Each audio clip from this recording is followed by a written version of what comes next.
দেখেন Microsoft office ওয়ার্ডে আসার পরে আমরা আজকে কি নিয়ে কাজ করব, ডিজাইন ট্যাব নিয়ে, তাই না? এই ডিজাইন ট্যাবের মধ্যে ধরেন আমি কোনো একটা লেখা লিখলাম, আমি একটা লেখা আগে লিখেছিলাম, ওটা কপি করে এখানে নিয়ে আসলাম, ঠিক আছে? এটা ধরেন আপনার একটা টেক্সট, তাই না?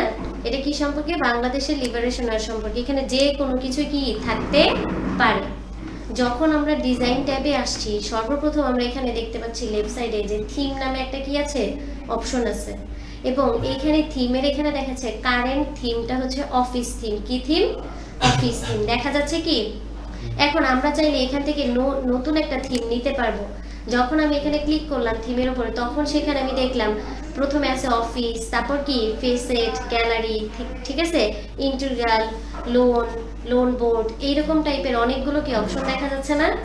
আমি যখন এই যেই থিমটার উপর রাখতেছি এর উপর ভিত্তি করে দেখেন আমার এই টেক্সটটা কিন্তু কি হচ্ছে, চেঞ্জ হচ্ছে। দেখা যাচ্ছে কি? আমি যখন স্লাইসের উপরে রাখতেছি তখন হচ্ছে কি হচ্ছে, আমার এই যে এখানে মুক্তিযুদ্ধ বিষয়ে যে এই লেখাটা আছে সেটা কিন্তু কি অন্যরকম হয়ে যাচ্ছে। আবার যখন আমি ব্যান্ডেড রাখছি তখন সেটা কি হচ্ছে, পরিবর্তন হচ্ছে না? আবার যখন আপনি গ্যালারিতে রাখতেছেন তখন আবার আরেক ধরনের হচ্ছে। কথা কি বোঝা গেল? অর্থাৎ আমি যদি এখন এখান থেকে গ্যালারি সিলেক্ট করি তাহলে আমার থিমটা এখন কিসের উপরে ভিত্তি করে হয়েছে, গ্যালারি থিমের উপরে ভিত্তি করে হয়েছে এই টেক্সটটা। এখন এই টেক্সটটা আমি এখান থেকে নিলাম, চাইলে আমি যখন এটাকে গ্যালারি সিলেক্ট করেছি এর আন্ডারে দেখেন এইখানে যে উপরে টাইটেল আছে সেটা কিন্তু কি আপনার এখানে অপশন চলে আসছে। আমরা কোন টাইটেলে আছি বলেন তো? প্রথমটা, তাই না?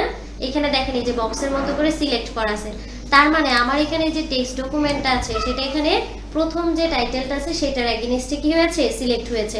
আমরা যদি চাই যে আমরা 4 নাম্বারটা দিব, এটা কিন্তু পরিবর্তন হচ্ছে। অর্থাৎ এখান থেকে আমরা প্রত্যেকটাকে আলাদা আলাদা ভাবে কি করতে পারি, চেঞ্জ করতে পারবো। কথা কি বোঝা গেছে? আমরা চাইলে এগুলোকে চেঞ্জ করতে পারবো। যখন আমি এখান থেকে গ্যালারি সিলেক্ট না করে আমি যখন স্লাইসে গেলাম তখন দেখেন এখানে যে টেক্সট এটা কি অন্যরকম হয়ে গেল না?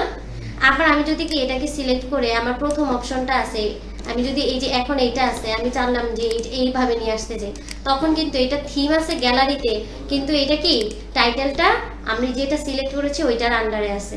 আবার যদি আমি এটাকে সিলেক্ট করে হচ্ছে এই 3 নাম্বারটা দিয়ে এইটার আন্ডারে আবার এরকম ফন্টটা কি হবে, চেঞ্জ হবে। একটু কি বোঝা গেল? এখান থেকে আমরা চাইলে কি করতে পারবো, কালার সিলেক্ট করে দিতে পারবো, ঠিক আছে, যে আসলে আমার এখানে টেক্সটের কালারটা কিরকম হবে। আবার আমরা চাচ্ছি যে ফন্টটা আসলে কিরকম, আমরা কিন্তু অফিসে যদি অফিসে রাখতে চাই তাহলে এরকম এটাকে সিলেক্ট করতে পারি। এখান থেকে আমরা আমাদের যে এই ফন্টটা আছে, ফন্টের যে একটা কি আছে আপনার অপশন আছে, সেখান থেকে এখানে পরিবর্তন করতে পারবো। আবার পরবর্তী আরেকটা পাশে যদি আমরা এখানে আসি তাহলে দেখতে পারবো যে প্যারাগ্রাফ স্পেসিং মানে কি বোঝাচ্ছে বলতে পারি? এখানে স্পেসিং মানে বোঝাচ্ছে যে আমাদের এখানে কতটুকু স্পেস থাকবে। দেখেন নো প্যারাগ্রাফ স্পেস, এখানে কোনো কি নাই, স্পেস নাই। আবার আমরা যদি চাই কম্প্যাক্ট তাহলে কম্প্যাক্ট এরকম হবে। আবার আমরা যদি চাই অন্যরকম তাহলে সেটাও কি ওপেন, তারপর হচ্ছে গিয়ে কি ডাবল, এইরকম। দেখেন এখন কিন্তু এই যে যখন ডাবল দিছি তখন মাঝখানে মনে হচ্ছে না বেশি ফাঁকা হয়ে গেছে লাইনগুলো? এখান থেকে আমরা যদি এইরকম কিছু লিখতে চাই বা আমরা কতটুকু স্পেস দিব কতটুকু দিব না সেটা এখান থেকেও কি করতে পারবো, সিলেক্ট করতে পারবো। তারপর আমরা যদি চাই কোনো ধরনের কি রাখতে, ইফেক্ট দেওয়ার জন্য, তাহলে আমরা এখান থেকে কি করতে পারবো, ইফেক্টগুলো চেঞ্জ করতে পারবো। কথা কি বোঝা গেল? এখন এখানে সবচেয়ে গুরুত্বপূর্ণ যে বিষয় সেটা হচ্ছে ওয়াটারমার্ক। ডিজাইনের মধ্যে সবচেয়ে গুরুত্বপূর্ণ বিষয় হচ্ছে কি ওয়াটারমার্ক। দেখবেন আমরা হচ্ছে কি অফিস আদালতে বিভিন্ন হচ্ছে কি শীট দিয়ে থাকি, তাই না? বা বিভিন্ন ধরনের ফাইল থাকে বা অনেক ধরনের সার্টিফিকেট আমাদেরকে বিভিন্ন প্রতিষ্ঠান থেকে কি দেওয়া হয়। সেই সার্টিফিকেটে কি থাকে দেখবেন, ওই যে প্রতিষ্ঠান, ওই প্রতিষ্ঠানের একটা লোগো থাকে। কি থাকে? ওই প্রতিষ্ঠানের একটা লোগো থাকে, তাই না? বা কোনো একটা নাম থাকে। ওই নামটাকে কিন্তু ওরা এই যে ওদের যে ধরেন এটা যদি একটা সার্টিফিকেটের কি হয় আপনার পেপার হয়, ওই পেপারের মাঝখানে ওদের লোগোটা থাকে, উপরে ওই সার্টিফিকেটের বর্ণনাটা দেওয়া থাকে, তাই না? এখন আমরা যদি এরকম চাই যে আমার পেজের মধ্যে একটা কি থাকবে, ওয়াটারমার্ক থাকবে, তাহলে আমরা ডিজাইন ট্যাব থেকে ওয়াটারমার্কে এখানে কি করতে পারবো, এটাকে নিতে পারবো। আবার মোর অপশনে গিয়ে আপনি আরো দেখতে পারবেন। এখন কাস্টম মানে হচ্ছে আমি এখান থেকে আমার সাইজ, তারপর পিকচার, হ্যাঁ পিকচার, এখানে নো ওয়াটারমার্ক আছে। আমরা যদি চাই যে পিকচার ওয়াটারমার্ক নিতে তাহলে পিকচার ওয়াটারমার্কও কি করতে পারবো, করতে পারবো, ঠিক আছে। এখানে যদি আমরা কোনো ওয়াটারমার্ক অ্যাড করতে চাই তাও অ্যাড করতে পারবো। আবার যদি রিমুভ করতে চাই তাও কি করতে পারবো, রিমুভ করতে পারবো। ধরেন আমি এইটা নিলাম, এই যে দেখেন এটার ব্যাকগ্রাউন্ডে কি এখন হয়ে গেছে না, কনফিডেন্ট নামের একটা অ্যাড হয়েছে নাকি হয় নাই? আচ্ছা, আবার যদি আমি এখান থেকে চাই যে না অন্য একটা করার জন্য, তাহলে কিন্তু আমরা এখান থেকে কি করতে পারবো, চেঞ্জ করতে পারবো, অর্থাৎ মাঝখানে কি করতে পারবো, ওয়াটারমার্ক আমরা অ্যাড করতে পারবো। এইটুকু কি বোঝা গেল?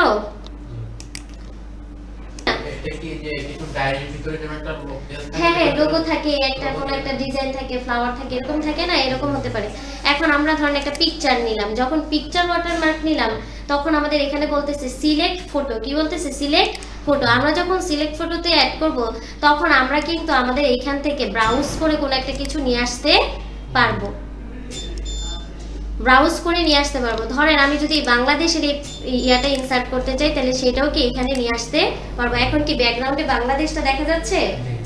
হ্যাঁ, বুঝতে পেরেছেন?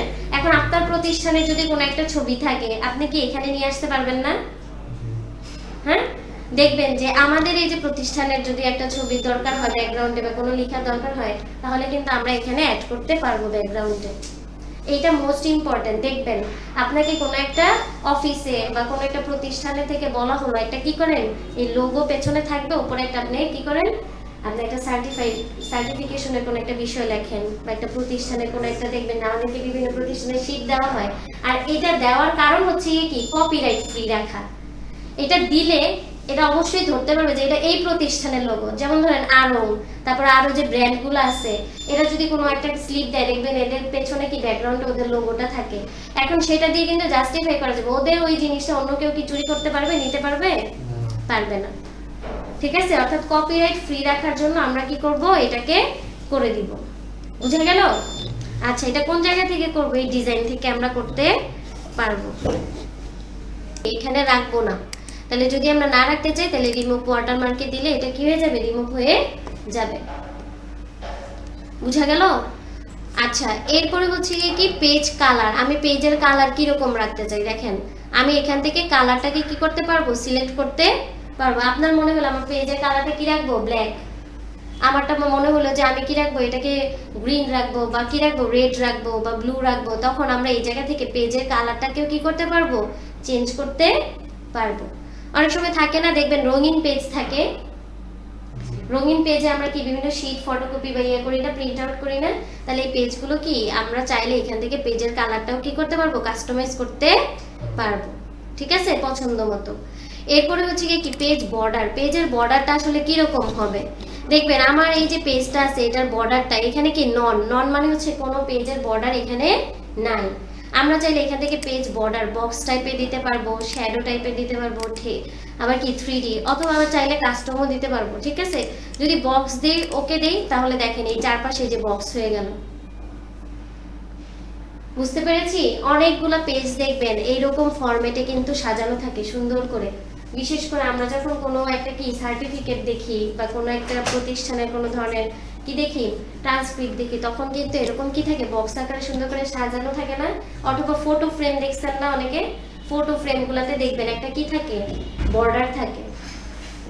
ঠিক আছে, তাহলে এইরকম করে আমরা কি করতে পারবো, যদি চাই যে পেজের একটা কি করতে, বর্ডার অ্যাড করতে, তাহলে এখান থেকে করতে পারবো। আমরা যদি চাই শ্যাডো টাইপের করতে, শ্যাডোতে ক্লিক করলাম, দেখেন এটা কি হবে, তখন পরিবর্তন হবে। প্রত্যেকে এগুলো কি করবেন, একটা একটা ধরে ধরে চেঞ্জ করে দেখবেন যে আসলে কি চেঞ্জ হচ্ছে।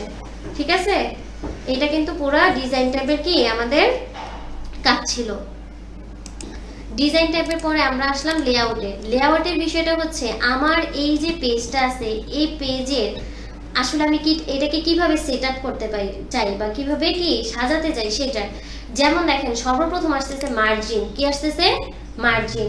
আমরা কি করি পরীক্ষার খাতায় বা এমনিতে নরমাল খাতার মধ্যে কি করি, মার্জিন করি না? অর্থাৎ কি করি, এটাকে একটা সুন্দর একটা শেপ দেই, তাই তো? আমার মিডল পয়েন্টে লিখি, কিন্তু বাকি চারপাশটা কি থাকে, কিছুটা একটু জায়গা ফাঁকা থাকে। আমরা এখন ধরেন এখানে একটা কিছু লিখতে চাই, হ্যাঁ, ধরেন এই লেখাটা আমরা কি করলাম, এখানে লিখবো। লেখার পর আমরা চাচ্ছি যে এটা টপে, টপ মানে কি ওপরে, বটম মানে কি নিচে, লেফটে রাইটে এদের কি থাকবে, একটা নির্দিষ্ট পরিমাণ স্পেস থাকবে বা জায়গা থাকবে। ঠিক আছে, যেমন খাতার মধ্যে থাকে দেখবেন লেফট সাইডে টপে ওপরে কি থাকে, এরকম ইয়ে থাকে না, খালি জায়গা থাকে না। এখন আমার এইটার মধ্যে আমি চাইলে আমার পছন্দ মতো মার্জিনটাকে সেট করতে পারবো। কি করতে পারবো? পছন্দ মতো মার্জিনটাকে সেট করতে পারবো। তাহলে আমি মার্জিন অপশনে যখন গেলাম, সেই জায়গা থেকে আমরা কি করব, এখানে দেখেন আমাদেরকে দেখাচ্ছে আমাদেরটা রেশিওটা কিসে আছে, নরমাল। যেমন এটা টপে এখানে কত ইঞ্চি আছে, 1, তারপর লেফটে কতটুকু আছে, 1, বটমে কতটুকু আছে, নিচে 1, রাইটে কতটুকু আছে, 1। আমরা যদি চাই যে না আমি টপে রাখবো 0.5, ঠিক আছে, মানে প্রত্যেকটা জায়গায় আমি 0.5 রাখবো, তাহলে আমরা কোনটা সিলেক্ট করব, ন্যারো। কি সিলেক্ট করব, ন্যারো।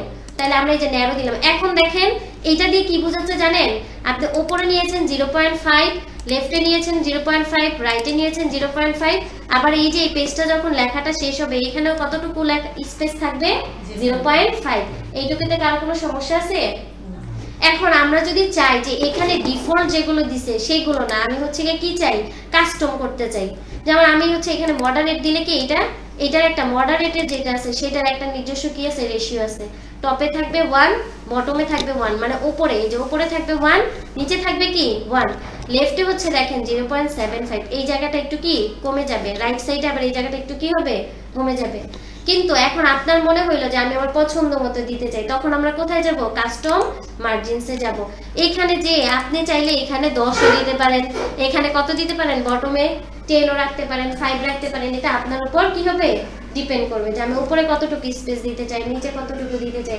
এইখান থেকে আমরা কাস্টম করার পরে কিসে ক্লিক করব, ওকেতে। এখন এখানে আরেকটা গুরুত্বপূর্ণ বিষয় হচ্ছে আমার যে পেজটা আছে সেটা আসলে কি রকম হবে। আমরা কিন্তু এটাতে দেখতেছি পোর্ট্রেট আছে। পোর্ট্রেট মানে কি, এটা কিন্তু একটা কি আড়াআড়ি অবস্থানে আছে, তাই না? যখন আমি ল্যান্ডস্কেপে ক্লিক করব, তারপর ওকে দিলাম, দেখেন আমার পেজটা কেমন হয়ে গেছে। এখন এটা কি মনে হচ্ছে না আয়তাকৃতি, ল্যান্ডস্কেপে দিয়েছি। আমরা চাইলে আবার এখান থেকে এটাকে কি করতে পারবো, চেঞ্জ করতে পারবো। আবার আমরা এই যে পোর্ট্রেটে নিয়ে আসলাম, ওকে দিলাম, দেখেন আবার আগের অবস্থানে চলে গেছি। বিশেষ করে ড্রয়িং করার সময় দেখবেন আমরা যখন ড্রয়িং করি বা করি তখন কিন্তু আমরা ল্যান্ডস্কেপে রাখি, তাই না? পেজটা মনে হয় যদি একটু আয়তাকৃতির হয় তাহলে সুন্দর হয়। আচ্ছা, তাহলে মার্জিনের বিষয়টা ছিল এরকম। আমরা এর পরের যে অপশনটা আছে সেটা হচ্ছে ওরিয়েন্টেশন। ওরিয়েন্টেশন দিয়ে আমাদের এই যে পেজটা যেটা আছে সেটা আসলে কি রকম হবে, পোর্ট্রেট হবে না ল্যান্ডস্কেপ হবে, এটা চাইলে এখান থেকে আমরা কি করতে পারবো, সেট করতে পারবো। এরপরে যে স্পেসটা আছে সেটা হচ্ছে গিয়ে সাইজ। আমার এই যে পেজের সাইজটা কি হবে, দেখবেন আমাদের কিন্তু পেপারস যে থাকে ওগুলোর এক একটার এক এক রকম কি থাকে, সাইজ থাকে। কোনোটা একবারে ছোট নোটপ্যাড আকারের থাকে, কোনোটা একটু বড় থাকে, আবার দেখবেন A4 সাইজের কাগজ পাওয়া যায়, আবার এই A4 সাইজের ডাবল পার্টও পাওয়া যায়, তাই না? আমাদের এইখানে যে এই আমার যে ডকুমেন্ট ফাইলটা আছে, এই যে পেজটা আছে, এটার আসলে আকৃতিটা কি হবে, এটা দেখেন এখানে দেওয়া আছে কোন সাইজের, A4 সাইজের। আপনার যদি মনে হয় যে না আমার কি লাগবে, A5 সাইজের লাগবে, তখন আমরা কি করতে পারবো, এখান থেকে এটা সিলেক্ট করে দিলে এটা এরকম হয়ে গেল। অর্থাৎ আমার পেজের সাইজটা কি হবে সেটা আমি এখান থেকে চেঞ্জ করতে পারবো। আবার যদি আমি চাই মোর পেপার সাইজ, তাহলে এখান থেকে আপনি আপনার ইচ্ছা মতো এটাকে কি করতে পারবেন, পরিবর্তন করতে পারবেন। ঠিক আছে? অর্থাৎ আমার চাহিদা অনুযায়ী আমি এদেরকে কি করব, পরিবর্তন করব। এইটুকু কি বোঝা গেল? কার কোনো সমস্যা আছে?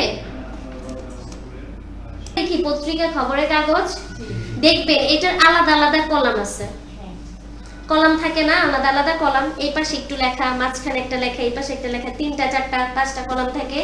এখন আপনি যদি চান যে আমি আমার এই পেজের মধ্যে কি করব, আলাদা আলাদা কলাম নিয়ে আসবো, কি নিয়ে আসবো, আলাদা আলাদা কলাম। আমরা এখান থেকে এই কলাম অ্যাড করতে পারবো। আমার এটা কয়টা কলামে আছে, একটা কলামে আছে।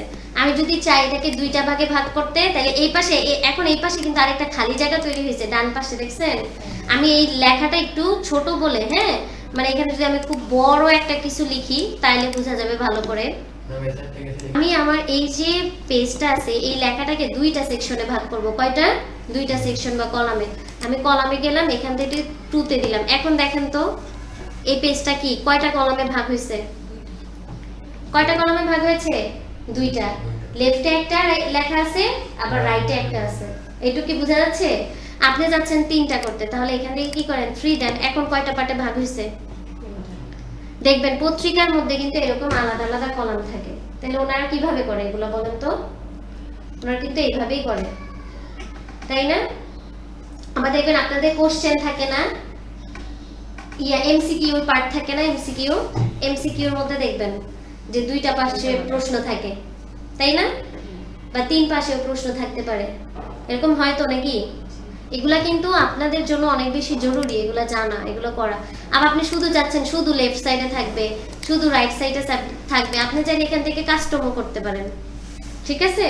আমরা চাইলে এখান থেকে আমাদের এগুলোকে কি করতে পারবে, যে যেমন স্পেস, এগুলোর মাঝখানে স্পেস কতটুকু থাকবে, এই যে প্রত্যেকটা যে ফন্ট আছে এখানে আমার স্পেস কতটুকু থাকবে, তারপরে এটার কি উইথ কত, মানে প্রস্থ কতটুকু থাকবে, আমরা চাইলে এগুলো সবকিছু এখান থেকে পরিবর্তন করতে পারবো। আবার এখানে বলতেছি আপনি কি এটা শুধুমাত্র পুরাটাই যে হোল ডকুমেন্ট, আমরা এখানে কি সিলেক্ট করছি হোল ডকুমেন্ট, অর্থাৎ এখানে আমি যতটুকু লিখেছি পুরাটার উপরে এটা অ্যাপ্লাই করব স্পেসটা। আমরা চাইলে শুধুমাত্র এখান থেকে অল্প একটু সিলেক্ট করে ওইটার উপরে অ্যাপ্লাই করতে পারবো, অর্থাৎ আপনার চাহিদা অনুযায়ী আপনার যতটুকু প্রয়োজন ততটুকুই করতে পারবেন। এইটুকুতে কার কোনো সমস্যা আছে? তারপর এরপরে আমরা কিন্তু এই যে পেজ ব্রেক সম্পর্কে এর আগেই জেনেছিলাম, পেজ ব্রেক সম্পর্কে জেনেছিলাম না? ধরেন আমার এইটুকু লেখা হয়ে গেছে, ঠিক আছে, এখন আমি চাচ্ছি এখানে একটা পেজ ব্রেক দিতে, তাহলে আমরা এখান থেকে এই পেজ ব্রেক দিলে যদি নেই, এখানে কিন্তু এই যে দেখেন পেজ ব্রেক হয়েছে। আমি এই লেখাটার পরে এখানে কি দিয়েছিলাম, পেজ ব্রেকটা সিলেক্ট করেছি, এর পরে লেখাগুলো অন্য পেজে চলে গেছে, বুঝতে পারছি? তারপর আমরা যদি চাই লাইন নাম্বার দিতে, ঠিক আছে, এখানে কোনোটা দেওয়া নাই, আমরা এখান থেকে এই নাম্বারও সিলেক্ট করতে পারবো বা এই অপশনগুলো অ্যাড করতে পারবো। আবার হাইপার টেনশন আমরা এখান থেকে নন বা অটোমেটিক এটা দিতে পারবো, অটোমেটিক ভাবে এরা কি ডিফল্ট ভাবে ধরবে, আমরা এখান থেকে সবগুলোকে কি করতে পারবো, চেঞ্জ করতে পারবো। আরেকটা বিষয় হচ্ছে যে আমরা এখানে স্পেস কতটুকু দিব, ঠিক আছে, সেইটা এই জায়গার মধ্যে কি করতে পারবো, সিলেক্ট করে দিতে পারবো। বিফোর কত ছিল, আফটার আপনি কত দিয়েছেন, বিফোর একেবারে 0 ছিল, যখন আমরা একটা ব্ল্যাঙ্ক ডকুমেন্ট নিয়েছিলাম এটার স্পেসটা বিফোরে কত ছিল, 0, কিন্তু লেখার পরে এটার কতটুকু ধরেছে, 8, তাই না? আবার ইনডেট, এটা লেফট সাইডে কত, 0, রাইট সাইডে কত আছে, 0 আছে।